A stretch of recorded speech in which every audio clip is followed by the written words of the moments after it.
Enzo, 30 ans, agent immobilier depuis 10 ans et directeur de Barnes Miami. Barnes, un réseau français d'agences spécialisé dans le luxe. Et ce soir, on en profite pour célébrer nos clients les plus fidèles depuis de nombreuses années. Can somebody accompany us? Yeah, okay. Beautiful, thank you, sir. Watch your step. Yes. Thank you. No worries. Donc c'est pas si... ouais, c'est sympa aussi comme ça, non? Si ce soir le directeur est sur le pont, c'est qu'il reçoit à bord du Victorious un yacht de 85 mètres. 6 cabines, une piscine d'eau de mer, une salle de cinéma, un hélipad et, cerise sur le gâteau, une vraie cheminée. Oui, donc c'est du vrai bois pour la cheminée. Et il y a plus de 2 tonnes de bois qui est storé ici. Ce bateau peut voyager plus de la moitié de la distance de la Terre en un seul plein. À condition de débourser 280 000 € pour remplir le réservoir de ce palace flottant au prix catalogue de 135 millions. Si vous souhaitez louer le bateau pour une semaine, c'est à la modique somme de 1 million de dollars. Une fois par an, le gratin des propriétaires de Miami se donne rendez-vous à bord grâce à Enzo. Le bateau appartient à un des clients de l'agence. Il est à vendre. Ça va? Comment vas-tu? Bien, toi? Salut. Une communauté plutôt discrète entre businessmen et producteurs de champagne. Une particularité en fait chez nous, c'est qu'on fait des champagnes sur mesure. Et ça, les Américains, ils apprécient vachement ça. C'est un peu le savoir-faire à la française. Petits fours et musique de chambre font également partie du savoir-faire lors de cette soirée à la clientèle triée sur le volet. French people in the house, everybody. Pendant que Vivaldi berce l'auditoire, des écrans projettent les dernières propriétés à vendre à Miami. La clientèle doit rester informée. Donc ce soir, on reçoit une cinquantaine ou un peu plus de personnes, dont plusieurs milliardaires, donc, qui ont à la fois des projets dans le yachting, dans l'aviation. Et c'est vrai que l'immobilier haut de gamme est devenu la valeur refuge par excellence. Miami, capitale économique de la Floride avec ses 6 millions d'habitants. La 9e ville des USA s'étend sur 13 000 km², l'équivalent de l'Île-de-France. Ce qui était une ville de province pour retraités est devenu en 10 ans une mégalopole pour actifs à gros moyens. Miami, c'est la ville numéro 1 des 26-35 ans qui gagnent plus de 200 000 $ par an. À 10 heures d'avion de Paris, Miami attire désormais les plus riches, de Lionel Messi à Jeff Bezos, le patron d'Amazon. Et c'est ici que des Français tentent de se faire une place au soleil dans l'immobilier. Leur calcul, c'est raser tout complètement et revendre après des buildings en ultra luxe entre 12 000 et 20 000 € du mètre carré. Il y a 60 000 agents à Miami, 2 fois plus qu'à Los Angeles. Depuis la fin de la pandémie, ils font face à une demande sans précédent. Tout le monde est dehors et est en train de chercher une maison. Miami, un marché d'ultra luxe dans lequel les Français prospèrent. C'est vraiment le luxe, du luxe ici, on ne peut pas trouver mieux. Agent immobilier en Floride, c'est d'abord s'adapter à des règles parfois surprenantes.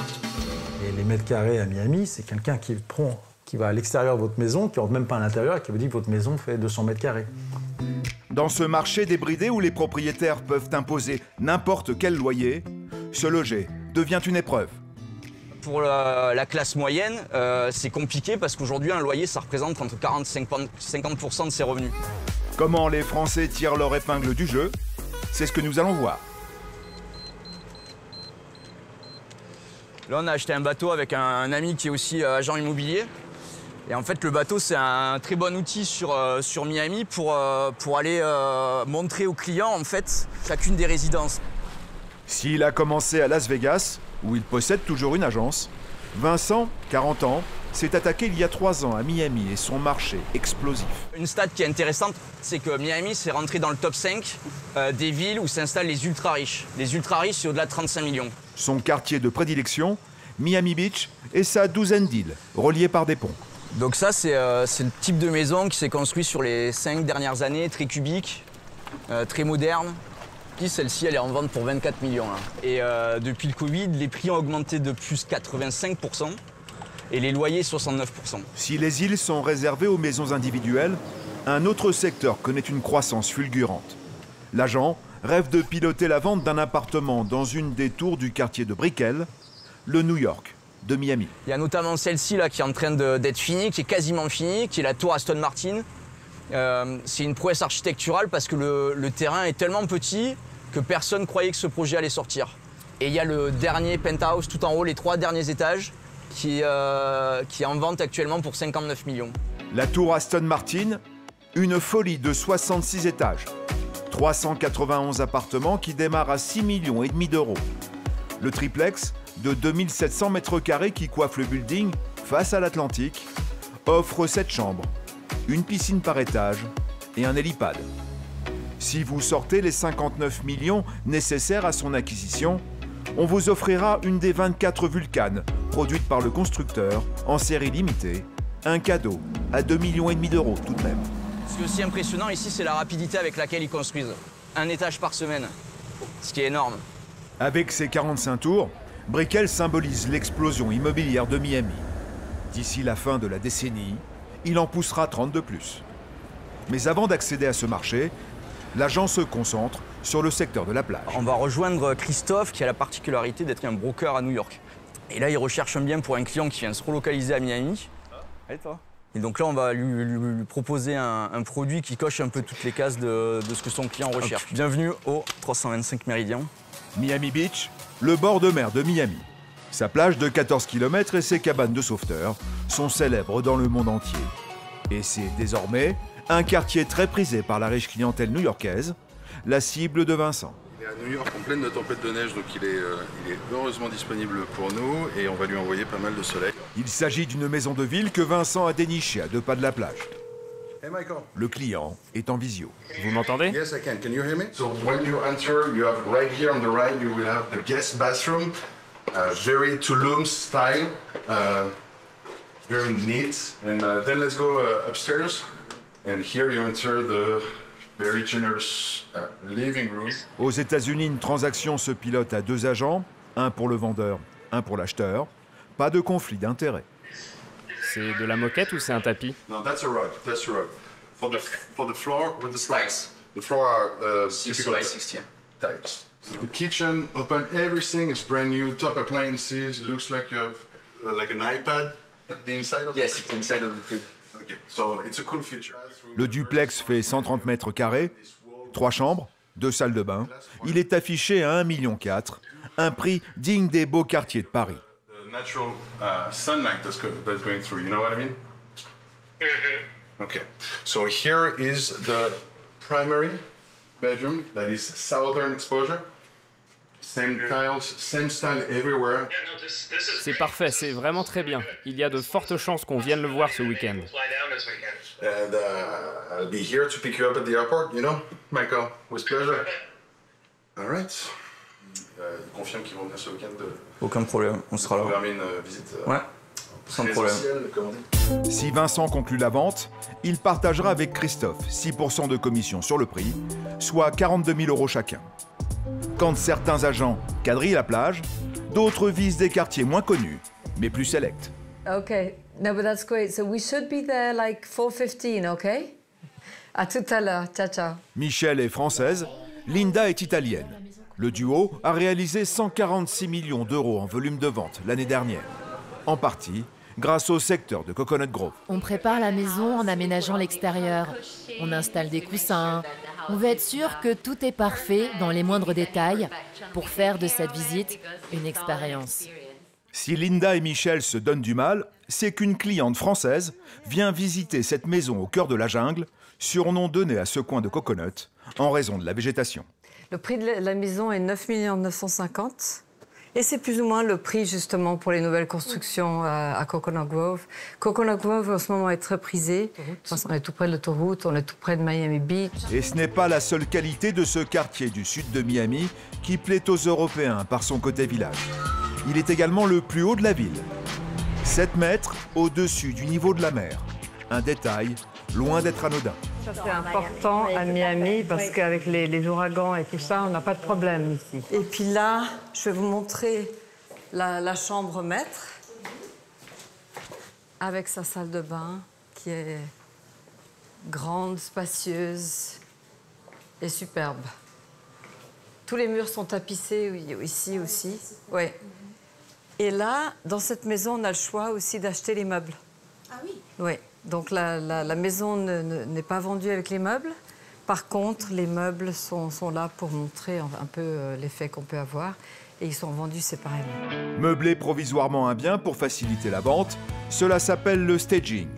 La villa fait 700 mètres carrés sur 2 étages, 7 chambres et 9 salles de bain, une terrasse par niveau et même un ascenseur. On a ce qu'on appelle un basement. Donc j'aimerais vous faire visiter parce que ça c'est top. Et c'est très unique à Miami. La propriété dispose d'un sous-sol aménageable de 200 mètres carrés. Attention à la marche. Ouais. Donc voilà, là on a une belle piscine. La grandeur, elle est superbe. Ouais. Ça, c'est parfait. Super, c'est vraiment super.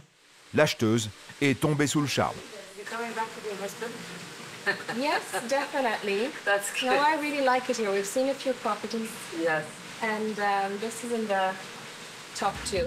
Le lendemain, sur l'île de Key Biscayne, face à Miami, une open house organisée par Michel. Cette maison est ouverte à la visite, sans rendez-vous. Great, I'm so glad that you were able to make it to this open house. This is a fabulous opportunity. I want to give this to you. Michael est agent immobilier, il a flairé la bonne affaire. C'est une belle maison. Les biens à vendre sur cette île parmi les plus chers des États-Unis sont rares, surtout à moins de 100 mètres de l'océan. Here we have the master suite, which is off of the patio and pool area, which is a nice size with a lot of closet space, and you have your own bathroom, which is a full-size bathroom. La propriété de 190 mètres carrés dispose de 3 chambres et de 2 salles de bain. Si les prestations qu'elle offre n'ont rien de luxueuse, elle illustre la folie immobilière de Miami. We're moving here into the dining area and the kitchen, which is very open. It was just remodeled recently by the previous owners. En moins de 3 ans, la valeur de cette maison a doublé, passant de 1,5 million à 3 millions d'euros. Ici, c'est désormais la norme. Les pièces sont ouvertes, l'électroménager est neuf, la piscine est un vrai plus. Michel ne regrette pas de l'avoir mis dans son catalogue. Elle a été vendue en 2 jours. Merci de m'avoir reçu. À la clé, une commission de 180 000 euros à partager. There's a townhouse in the Center Grove that just came on the market. Si les maisons à 3 millions se vendent comme des petits pains, depuis l'arrivée des New-Yorkais, certains choisissent une autre stratégie. Maman va faire ton sac. Et après, je t'emmène à l'école. D'accord?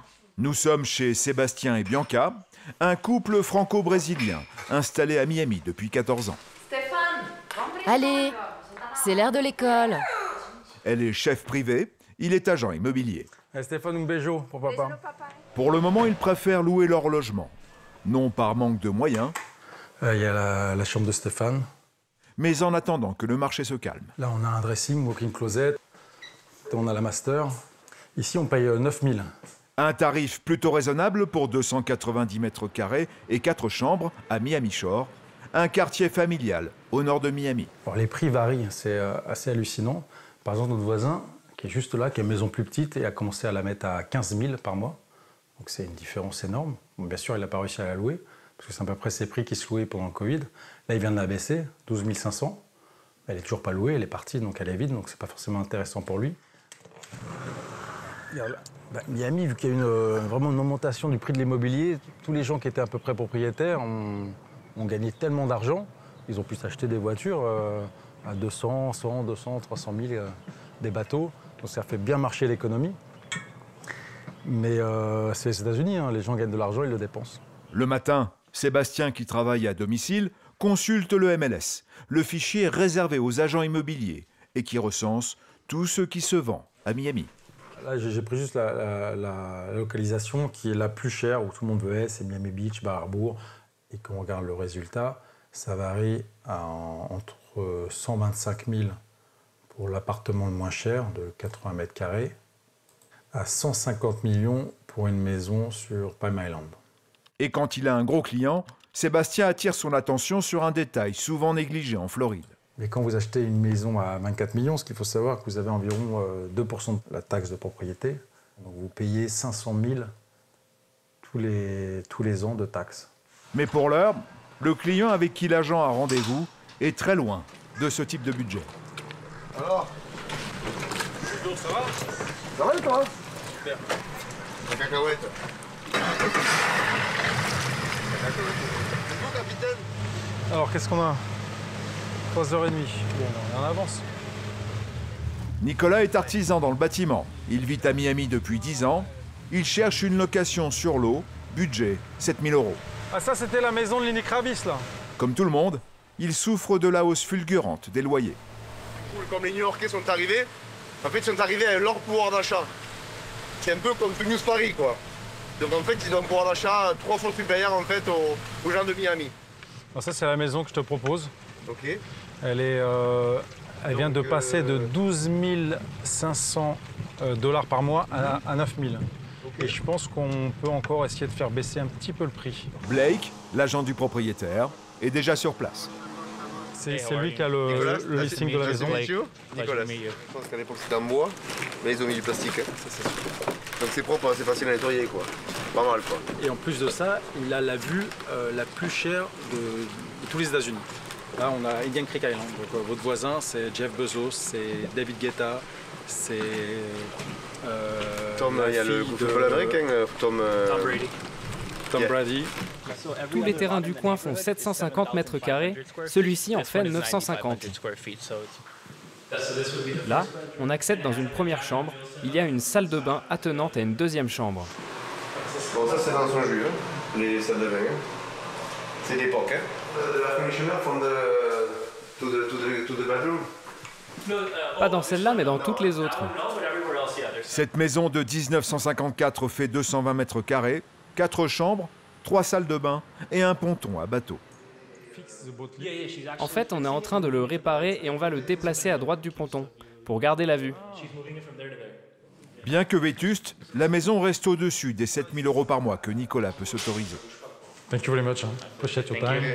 Thank you. Have a good day. Thank you. Bye bye. Le prix, c'est 9 000. Je pense qu'on peut rater à 8. Il veut faire 7. Non, 7. Mais 7, ça va être dur, honnêtement. Mais on va proposer, on verra 7. bien. 7,5 7,5 peut-être 7, je bouge pas. 7. 7,250 Non, 7. Allez, 7, ok. Si certains ont des budgets limités, d'autres futurs propriétaires n'ont aucun problème d'argent.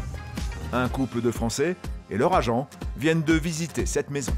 Les clients viennent de partir, malheureusement, pour des questions d'intimité. Ils n'ont pas souhaité être pris en caméra. C'est des personnes, encore une fois, très aisées. Mais bon, c'est pas grave. Aujourd'hui, je vais vous montrer mon dernier listing à 15 millions de $. Allons-y. Nous retrouvons Enzo, le directeur de Barnes, à Boca Raton, au nord de Miami. La maison a été construite en 2015, 750 mètres carrés, du très haut de gamme. Donc, vous voyez ici, il y a une salle de billard. Ensuite, vous avez une cave à vin qui se trouve ici. Vous avez un bar. Nous avons une cuisine qui est totalement ouverte sur l'océan. Donc, ce qui est super sympa, c'est que toutes les pièces de vie ont une vue exceptionnelle sur la baie. La propriété a littéralement les pieds dans l'eau. L'océan est à moins de 500 mètres. Tout est ouvert et tout a une vue. C'est-à-dire que quand on est dans la salle à manger, on peut regarder le bureau. Quand on est dans la cuisine, on peut regarder la baie. Ou quand on est dans la salle à manger, on peut voir aussi la table de billard. La cuisine est ouverte sur le salon, lui-même ouvert sur la piscine. Il n'y a pas de porte au rez-de-chaussée, sauf celle qui dissimule un ascenseur pour se rendre au premier. Les ascenseurs sont vraiment pas courants dans les maisons. Donc le fait d'avoir un ascenseur dans une maison qui a 2 étages, c'est très recherché et très demandé. À l'étage, on trouve 5 chambres avec leur propre salle de bain, dont une master bedroom de 70 mètres carrés. Et ce qu'ils ont fait, c'est qu'ils ont reconverti les 2 dressings en un dressing. Et parmi les dressings qui ont été reconvertis, ils ont fait leur propre salle de musculation et un sauna.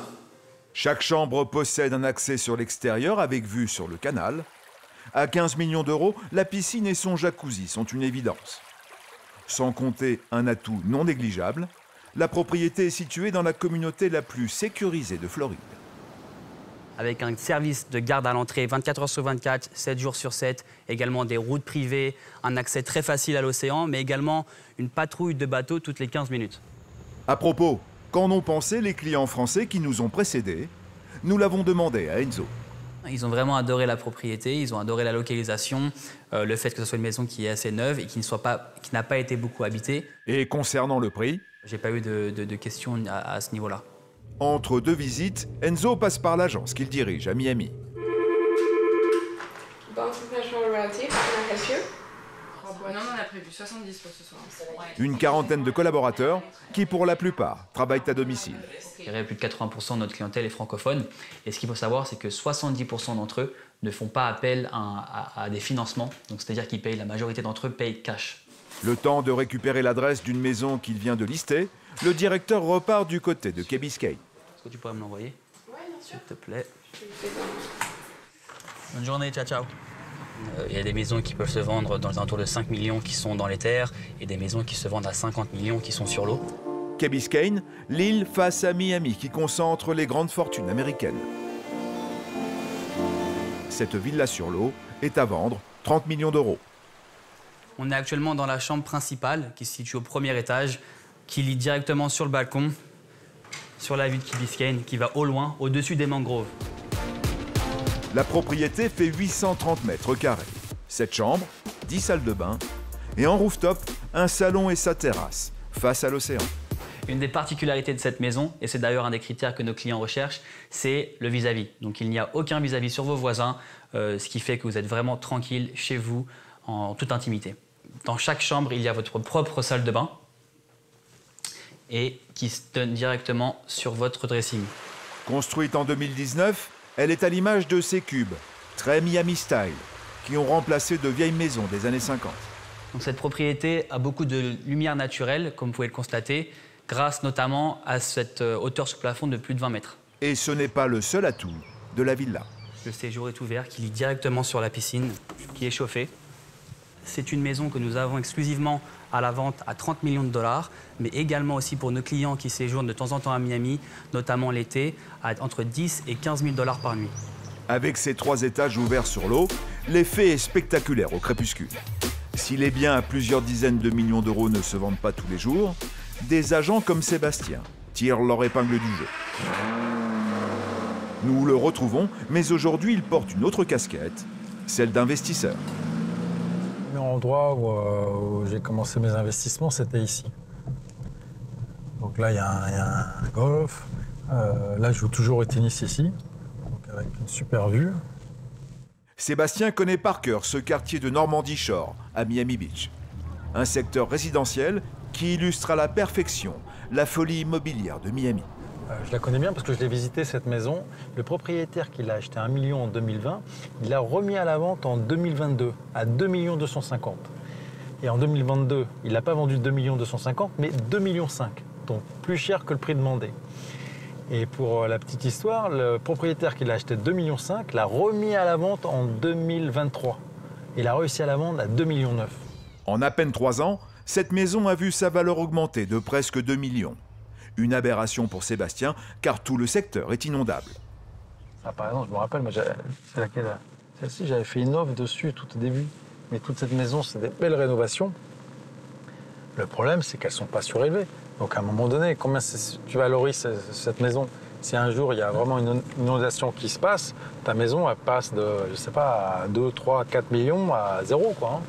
Parce qu'il n'y a plus de solution. C'est pour ça que notre fonds immobilier, on ne veut pas prendre le risque et on a décidé de revendre la plupart des maisons qu'on avait ici, quoi.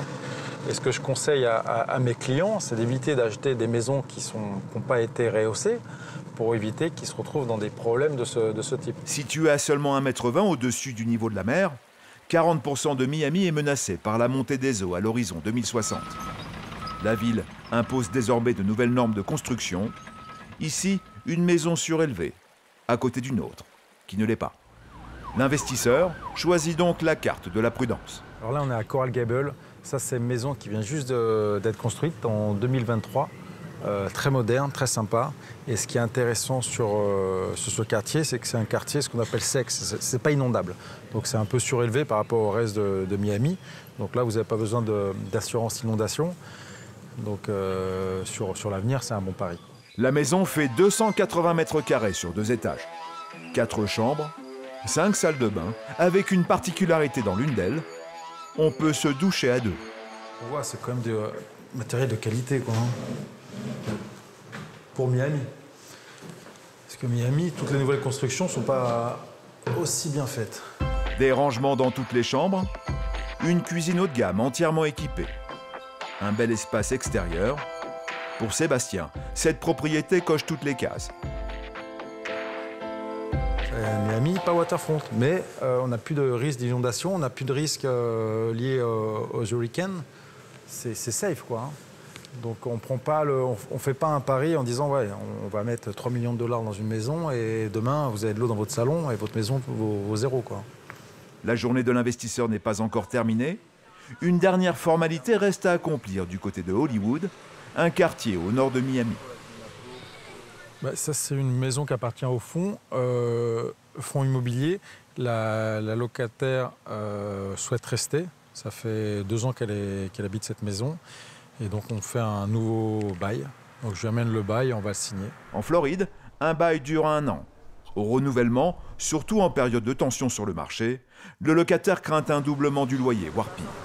Ils sont assez contents que je n'augmente pas les loyers. Parce qu'habituellement, les propriétaires, ils augmentent les loyers. Ils essayent de faire de plus en plus de profit, mais c'est pas notre but. On gagne assez d'argent avec cette maison, c'est pas non plus rajouter une couche. En plus de ça, un de ses enfants a dû faire de la chimio. C'est pour ça que j'amène un petit ballon de basket.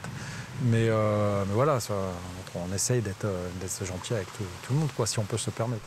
Contrairement à la France, ici, aucune règle n'encadre les loyers.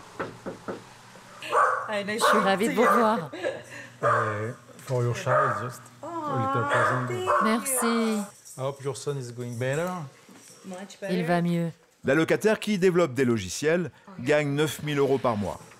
Pour cette maison de 5 chambres, elle paie un loyer mensuel de 3 950 €. Honnêtement, c'est le meilleur. C'est une bénédiction de l'avoir comme propriétaire. Par contre, quand ils veulent partir, après on regarde vraiment le prix du marché et puis on s'aligne suivant le marché. Soit on revend la maison, soit on la remet à location au prix du marché, quoi. Thank you very much. J'espère vous revoir l'année prochaine. Tout le monde se plaint ici. Je suis juste contente d'avoir un logement confortable dans un endroit sûr. C'est la seule chose qui me préoccupe. Croyez-moi, c'est dur ici. Sous le soleil de Miami, 125 000 familles cherchent à se loger sans y parvenir, faute de moyens. You have a dream.